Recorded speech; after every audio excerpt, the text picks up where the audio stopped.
अस्सलामुअलैकुम। शाहीन टीवी में एक बार फिर से खुश आमदीद। मोदी सरकार को भारत में बुरी तरह शिकस्त हुई है। 5 रियासतों में इलेक्शन हुआ जिसके बाद नताइज आए तो नताइज आने के बाद पता चला मोदी सरकार को 4 रियासतों में शिकस्त हो चुकी है। मोदी ने पूरे मुल्क को कोरोना की लहर में डुबो दिया। मोदी ने भारत का मुस्तकबिल तारीक कर दिया। मोदी इलेक्शन जीतने के लिए रैलियां निकालने से भी बाज ना आया। मोदी की हरकतों पर दुनिया हैरान हुई, लेकिन अब नताइज आ चुके हैं। मोदी सरकार अब भारत में इलेक्शन हार चुकी है। भारत के लोग आज मोदी से नफरत कर रहे हैं। कोरोना की वबा के बाद जिस तरह से भारत का सिस्टम नाकाम हुआ, मोदी सरकार का चेहरा बेनकाब हो गया। गुफ्तगू के सिलसिले को आगे बढ़ाऊंगा। नाज़रीन मोहतरम, अगर आप मेरे इस चैनल पर नए हैं तो सबसे पहले चैनल को सब्सक्राइब कर दीजिए और बेल आइकॉन के बटन को दबा दीजिए। यहाँ आने वाली हमारी तमाम नई वीडियोस आपको मिलती रहेंगी। नाज़रीन मोहतरम, मैं आपको बताऊं, भारत में 5 रियासतों में बाकायदा तौर पर इलेक्शन होना था। जब उन रियासतों में इलेक्शन होना थे तो मोदी सरकार के पास बाकायदा तौर पर ये ऑप्शन थी वो रैलियां ना निकालें, क्योंकि भारत में जिस तरह से वहाँ पर कोरोना दिन ब दिन फैल रहा था, होना तो ये चाहिए था कि वहाँ पर SOPs पर अमल करवाया जाता, जल्द से जुलूसों पर पाबंदियां लगवाई जाती, लेकिन ऐसा नहीं हो सका। मोदी सरकार ने अपनी अना की खातिर पूरे भारत को कोरोना की लहर में डुबो दिया। आज सूरत हाल ये है कि वहाँ पर ऑक्सीजन की कमी है, डॉक्टर्स की कमी है, वेंटिलेटर्स की कमी है, ऑक्सीजन की कमी है। और आप देखें, जब मोदी सरकार पहली मरतबा वजीर आजम बने, जो इनको बड़े बड़े ताजर वहाँ पर लाए, उनका ख्याल था कि भारत एक नई सिमत में दाखिल होगा। दूसरी मरतबा इलेक्शन जीतने के बाद मोदी सरकार ने कश्मीर की मजमूई हैसियत खत्म करवाई और बहुत से ऐसे इकदाम करवाए जो मोदी सरकार ने पावर में आकर किए। अब ऐसी सूरत हाल में आज वही मोदी पूरे मुल्क के लिए दर्द सर बन चुका है। पूरे भारत में इसके खिलाफ बातें हो रही हैं। 5 रियासतों में इलेक्शन हुआ, 4 के अंदर वो इलेक्शन बुरी तरह हार गया। और जिस एक रियासत में वो इलेक्शन जीते भी तो वो भी इस तरह से जीते कि अपनी इत्तेहादी जमातों के साथ मिलकर, यानी बीजेपी बुरी तरह वहां पर नाकाम हो चुकी है। ताहम आप अब जानते हैं, भारत में लाखों केसेस सामने आ रहे हैं जो कोरोना के हैं, और ये कोरोना एक नई किस्म का है। हालांकि भारत में करोड़ों अफराद को वैक्सीन लगा दी गई थी, लेकिन उस वैक्सीन ने भी काम नहीं किया।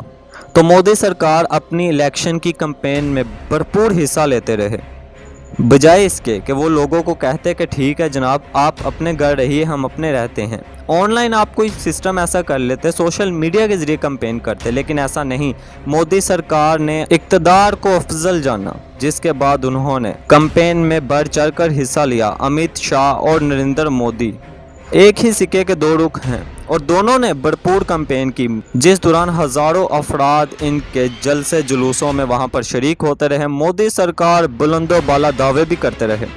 SOPs पर बिल्कुल अमल नहीं किया गया, क्योंकि मोदी को तो इक़्तिदार चाहिए था, उसे अवाम की फिक्र कहाँ थी। फिर अब बीजेपी जो जमात है वो हिंदू अक्सरियत रखने वाली जमात है, और अगर हिंदुओं की नुमाइंदा जमात भी से कहा जाए तो कोई गलत ना होगा। इस जमात के इक़्तिदार में आते साथ ही जिस तरह से मुसलमानों पर ज़मीन तंग की गई, फिर इसके बाद जब वहाँ पर भारत में अभी नया कोरोना फैलना शुरू हुआ तो इन्होंने वहाँ पर मुसलमानों को जिम्मेदार करार दे दिया कि ये जिम्मेदार हैं। फिर उसके बाद मोदी सरकार अपने मकासद हासिल करने के लिए हिंदुओं को खुली इजाज़त देती। वहाँ पर एक मेला होता है कुंभ के नाम से, जहाँ लाखों अफराद ने उस मेले में शिरकत की, और इन्होंने दुनिया को दिखाने की कोशिश की कि यहाँ पर कोरोना नाम की कोई चीज़ नहीं है, हमें तो किसी किस्म का खतरा नहीं है। और मोदी सरकार कई दिन तक कोशिश करती रही, वहाँ पर मीडिया को दबाकर रखने की कोशिश की गई कि हम इन खबरों को फैलने न दें, लेकिन अब इंटरनेशनल मीडिया ने भी मोदी को बेनकाब कर दिया। द वाशिंगटन पोस्ट, जो कि अमेरिका का अखबार है, वहाँ पर उन्होंने बाकायदा तौर पर लिखा है कि मोदी के पास ऑप्शन था, वो या खुद को बचा ले या अपने मुल्क को बचा ले। उन्होंने अपने भारत को नहीं बल्कि खुद को बचाने की कोशिश की, तो उसका नतीजा आपके सामने निकला। लाखों अफराद अब वहां पर कोरोना में मुब्तला हो रहे हैं, और यहां तक कि अमेरिका ने भी अब भारत पर पाबंदी लगा दी है। कोई भी भारतीय अब वहां सफर नहीं कर सकता। तमाम किस्म की एयरलाइंस पर पाबंदी लगा दी गई है, और भारत के अंदर कोरोना से अब एक सिफारतकार की भी मौत वाक़या हुई है। सूरत हाल बहुत ही गमगीन है और मोदी सरकार आपके सामने है। उनकी हिकमत अमली, उनकी पॉलिसीज की वजह से आज पूरा भारत तारीकी में डूब गया है। अमेरिका के साथ साथ ऑस्ट्रेलिया, जो कि भारत के बड़ा करीब मुल्क बताया जाता है सिफारती लिहाज से, उन्होंने भी कहा है जनाब कोई भी भारत का बंदा अब ऑस्ट्रेलिया के अंदर दाखिल ना हो। मुकम्मल तौर पर उन्होंने पाबंदी आयद कर दी और उन्होंने कहा है कि अगर कोई गैर कानूनी तरीके से भी आता है तो उसे 5 साल की सजा दी जाएगी। ये तो सूरत हाल है।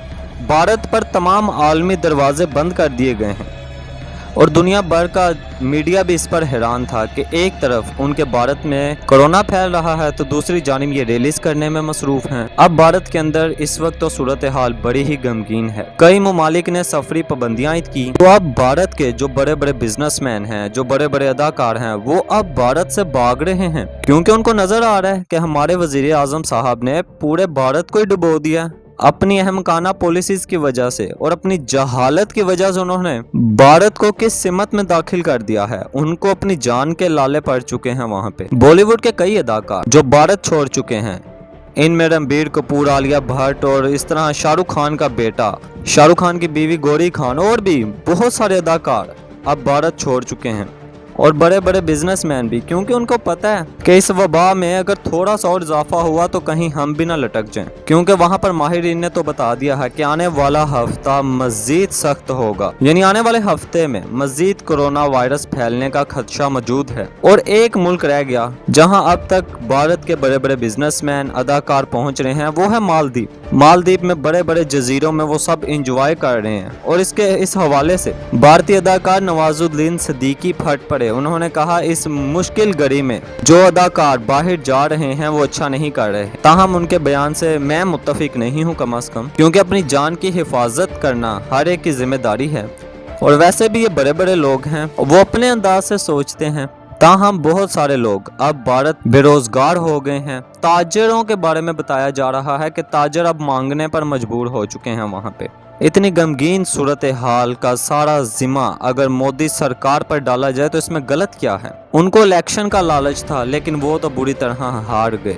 ताहम नाजरीन मोहतरम, हम दुआ गो हैं कि अल्लाह ताला सारी इंसानियत को इस वबा से महफूज रखे। ताहम नाजरीन मोहतरम, अगर आपको मेरी ये वीडियो पसंद आई हो तो इसे लाइक कीजिएगा और शाहीन टीवी को सब्सक्राइब कीजिएगा। शुक्रिया।